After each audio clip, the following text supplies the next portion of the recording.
Evil dead rise 2023। तो कहानी शुरू खतरनाक जंगलों को दिखाते हुए होती है, जहाँ पर हम एक अजीब सा घर देखते हैं। उधर उस घर में 3 दोस्त छुट्टियां मनाने आए हुए थे। ये घर नहर के किनारे था, जिधर 2 दोस्त तो बैठे बहुत ज्यादा मस्ती कर रहे थे, पर उनकी एक दोस्त घर के अंदर थी जिसका नाम जेसिका था। उसकी हालत बहुत खराब थी। अब जेसिका के पास उसकी दोस्त आती है जो उसके साथ खूब मस्ती कर रही थी और उसे एक किताब भी पढ़कर सुनाती है। पर न जाने एकदम से जेसिका को क्या हो गया था। वो अपनी अजीब सी आवाज में उस किताब को पढ़ने लगती है। जेसिका की आवाज को सुनकर ऐसा लग रहा था कि जैसे उसके अंदर कोई और बोल रहा हो। उसे उल्टियाँ भी आने लगती हैं। उसकी आंखों का रंग बदल गया था, जिसके बाद अचानक से वो अपनी दोस्त के बालों की जिल्द को उसके सर से अलग कर देती है और बाहर जाकर अपने दूसरे दोस्त का सर उसके जिस्म से अलग कर देती है। उसने अपने दोनों दोस्तों को मार दिया था। जिसके बाद हम जेसिका को हवा में उड़ता हुआ देखते हैं और उसकी दोस्त जो रोते हुए ये सब देख रही थी। अब तक तो आप लोगों को ये बात समझ नहीं आई होगी कि जेसिका कौन थी और इन तीनों दोस्तों के साथ आखिरकार ऐसा हुआ क्यों था। ये सब जानने के लिए हमारी कहानी एक दिन पीछे जाती है, जहाँ से ये सब कुछ शुरू हुआ था। तो हम एक पुरानी बिल्डिंग को देखते हैं, जिसके एक अपार्टमेंट में एली नाम की औरत अपने 3 बच्चों के साथ रहा करती थी। वो अपने हस्बैंड से अलग अपने बच्चों के साथ रहती थी। एक रात एली की बहन उसके घर पर आती है, जिसका नाम बेथ था। बेथ एली के घर पर आकर उसके बच्चों को तोहफे देती है जो वो उनके लिए लाई थी। बेथ एली के हस्बैंड के लिए भी तोहफे लाई थी, क्योंकि वो ये बात नहीं जानती थी कि उसकी बहन अपने हस्बैंड के साथ नहीं रहती। जब बेथ एली से उसके हस्बैंड का पूछती है तो एक उदासी वाला माहौल बन जाता है। इसीलिए एली अब बेथ से बात करने के लिए अपने बच्चों को बाहर पिज्जा लेने के बहाने भेज देती है, ताकि ये अकेले में अपनी बहन से बात कर सके। खैर जब बेथ को अपनी बहन के हस्बैंड के बारे में पता चलता है, बेथ अपनी बहन से कहती है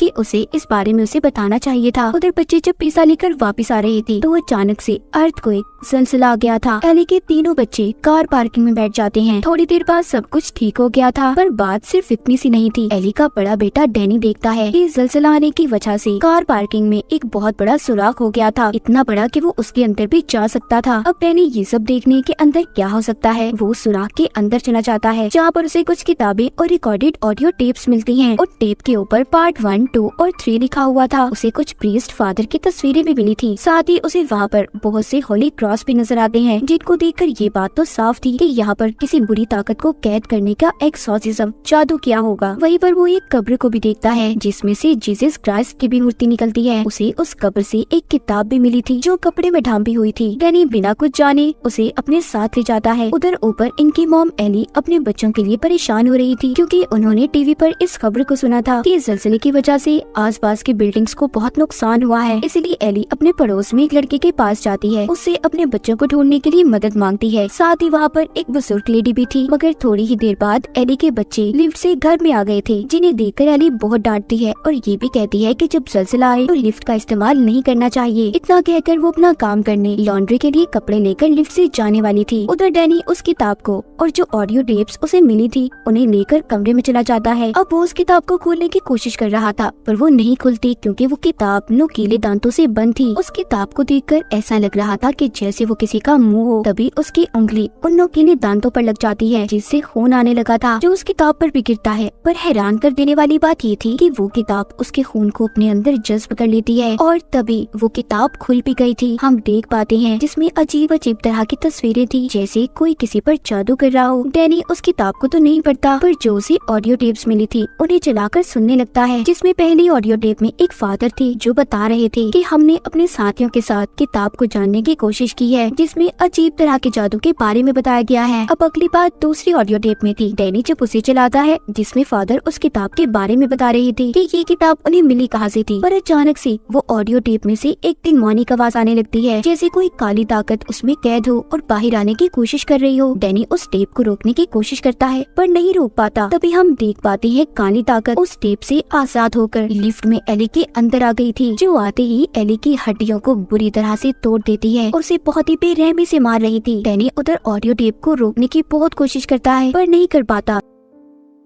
इतने में उनके घर की लाइट भी चली जाती है और किताब के सफ़े भी खुद ब खुद पलटने लगे थे। एली की बड़ी बेटी जब लाइट को चेक करती है तो हर तरफ लाइट थी सिवाय उनके घर के। इसका मतलब जो कुछ भी गलत हो रहा था वो सिर्फ इन्हीं के घर में था। थोड़ी देर बाद एली अपने घर वापस आ जाती है जो दिखने में थोड़ी ठीक लग रही थी और वो चलकर अपने घर आई थी। मगर थोड़ी देर पहले हमने देखा था कि जो भी काली ताकत उसके अंदर थी उसने एली की हड्डियों को तोड़ दिया था। मगर अब एली बिल्कुल ठीक चल पा रही थी और किचन में जाकर अंडे पकाने लगती है। जब उसके पास उसकी बहन आती है और उसे बुलाती है तो तभी वो उल्टियाँ करती है और अजीब सा बर्ताव करने लगी थी। एली जब थोड़ा सा अपने होश के अंदर आती है तो वो सिर्फ इतना कहती है, वो मेरे अंदर है, उसे मेरे बच्चों को कोई नुकसान मत पहुंचाने देना। इतना कहकर वो बेहोश हो गई थी। वो नीचे गिर जाती है। एली की बहन और उसके बच्चे उसे हॉस्पिटल ले जाने लगते हैं पर सब लिफ्ट में जाने से डर रहे थे और सिलसिले की वजह से सीढ़ियां भी टूट चुकी थी। खैर ये सब मिलकर एली को कमरे में लिटा देते हैं। अब उधर इनके पड़ोस का वही लड़का जिससे एली ने अपने बच्चों को ढूंढने के लिए मदद मांगी थी, वो एली की आंखों को बंद करता है मगर वो दोबारा खुल जाती हैं। वो फिर बंद करता है, वो फिर से खुल जाती हैं। ये सभी मिलकर एली के लिए प्रेयर करते हैं क्योंकि इन्हें लग रहा था कि वो मरने वाली है। तभी उसके पास उसकी बहन बैठती है और उसे ये बताने लगती है कि वो उससे कितना प्यार करती है। तभी बेथ के फोन पर बेल बजती है जो कॉल किसी और की नहीं बल्कि एली की थी, जो अपनी बहन से ये कह रही थी कि उसका जिस्म जल रहा है, उसे कोई बचाए। और तभी वो जिंदा होकर बैठ जाती है। जब बेथ अपनी बहन के जिस्म को हाथ लगाती है तो वाकई उसका जिस्म गर्म था। ऐसा लग रहा था कि जैसे उसका जिस्म आग में चल रहा हो। तभी बेथ उसे बाथटब में ले जाती है। तभी अचानक से एली पानी से निकलकर दीवार पर चलने लगी थी और इतनी जोर से चीखती है कि सभी उसकी चीख सुनकर बेहोश होने वाले थे। साथ ही साथ बाथटब में जो पानी था वो भी उबल रहा था। एली एक एक कर सभी पर हमला करती है। वो अपनी बेटी को मारने की कोशिश कर रही थी। तभी उसका बेटा डैनी एली को पीछे करता है क्योंकि वो जानता था कि उसकी मॉम के अंदर कोई काली ताकत आ गई है। यहीं पर एली अपने पड़ोस में रहने वाले लड़के की आँख को भी निकाल देती है और दूसरे पड़ोसी के मुंह में फेंक देती है। इस बात का फायदा उठाकर बेथ अपार्टमेंट के दरवाजों को बंद कर देती है। उसके साथ एली के बच्चे भी थे। अब बेथ एक सुराग से देखती है घर के अंदर जितने भी लोग थे एली ने सबको मार दिया था। बाहर एली की बेटी अपने भाई डैनी से लड़ती है क्योंकि वो भी जान गई थी कि सब कुछ उसी की वजह से हुआ है। उसने टेप रिकॉर्डर को चलाया था और उस जादुई किताब को खोला है। इधर ये सब आपस में लड़ाई कर रहे थे। उधर एली अपनी सबसे छोटी बेटी को अपनी बातों में पहला फुसलाकर उससे थोड़ा सा गेट खुलवा लेती है। एली की बड़ी बेटी के साथ भी अब अजीब होने लगा था। उसके चेहरे पर अजीब से निशान आ रहे थे और मुंह से कीड़े निकलते हैं। जब बेथ एली की बड़ी बेटी के पास जाती है तो वो किचन में कांच के टुकड़े खा रही थी। इसका मतलब वो भी उस काली ताकत के कंट्रोल में थी जिस काली ताकत के कंट्रोल में एली थी। इसका मतलब ये था कि एली की बड़ी बेटी भी उसकी तरह पोसेस्ड हो चुकी थी। वो अपनी आंटी बेथ पर हमला करती है और साथ ही अपनी बहन को मारने की भी कोशिश कर रही थी मगर उसकी छोटी बहन अपनी डॉल को उसके सर पर मारती है और अपने आप को बचा लेती है। अब बेथ को भी डैनी सब बताता है कि ये सब उसी की वजह से हुआ है। अब बेथ सब जानने के बाद डैनी के कमरे में जाती है ताकि वो आखिरी टेप रिकॉर्डर को सुन सके। बेथ हेडफोन लगाकर टेप रिकॉर्डर को सुनने लगती है कि जो भी गलत हो उसी के साथ हो, कोई और उसे ना सुन सके। बेथ जब तीसरी और आखिरी रिकॉर्डिंग को सुनती है तो यहाँ पर अब बेथ को सारी सच्चाई का पता चलता है। असल में ये किताब एक प्रीस्ट फादर को मिली थी और वो इस किताब को पूरा पढ़ना चाहते थे लेकिन फिर चर्च वालों ने फादर को चर्च से निकाल दिया क्योंकि ये एक डिमोनिक किताब थी। ये इंसानी जिल से बनी थी और इस पर इंसानी खून से लिखा हुआ था। इस किताब में हैंडोजक के खतरनाक डीमंस को बुलाने के तरीके थे और इन्हीं सब बातों को वो फादर समझना चाहते थे। अब यही बातें बेथ बैठी रिकॉर्डिंग में सुन रही थी। सब बातें सुनकर बेथ को भी यकीन आ गया था। उधर किचन में एली की बड़ी बेटी डैनी पर हमला करती है और उसे जला देती है। जिस कमरे में बेथ थी वहाँ पर भी एली आ गई थी। बेथ उससे लड़ने की कोशिश करती है। एली यहाँ पर अपने मुंह से ये आवाज निकालती है, मैं जो भी हूँ तुम मुझे आसानी से हरा नहीं सकती। अब बस बेथ और एली की छोटी बेटी ही बचे थे। एली अब यहाँ पर बेथ को मारने वाली थी। तभी एली की छोटी बेटी बेथ को कैंची देती है जो बेथ एली के मुंह में डाल देती है जिससे वो कुछ वक्त के लिए रुक गई थी। बेथ गन लेकर दरवाजे को तोड़ने वाली थी। तभी एली जाग जाती है और बेथ गन से एली पर ही गोली चला देती है जो जाकर उसके पाँव पर लगी थी। एली अपनी छोटी बेटी को अपनी मीठी मीठी बातों में फंसाने की कोशिश करती है पर उसकी छोटी बेटी सुनकर ये कहती है, you are not my mom, तुम मेरी मॉम नहीं हो। अब वहाँ पर एक एक कर जो लोग एली ने मारे थे वो जिंदा होने लगते हैं और ये कहते हैं कि शाम तक कोई भी नहीं बचेगा। यहाँ से बेथ और एली की छोटी बेटी के पास भागने के अलावा कोई और रास्ता नहीं था पर जो लिफ्ट थी वो बंद थी और दरवाजा भी बंद था। उस लिफ्ट के अंदर चाबियां फंसी हुई थी क्योंकि जब एली पोजेस्ड हुई थी तो उसके हाथ में ये चाबियां थी। एली की बेटी अब चालाकी से उस लिफ्ट को चलाकर चाबियां निकाल लेती है और लिफ्ट भी चलने लगी थी मगर हम देख पाते हैं कि एली की बड़ी बेटी और डैनी,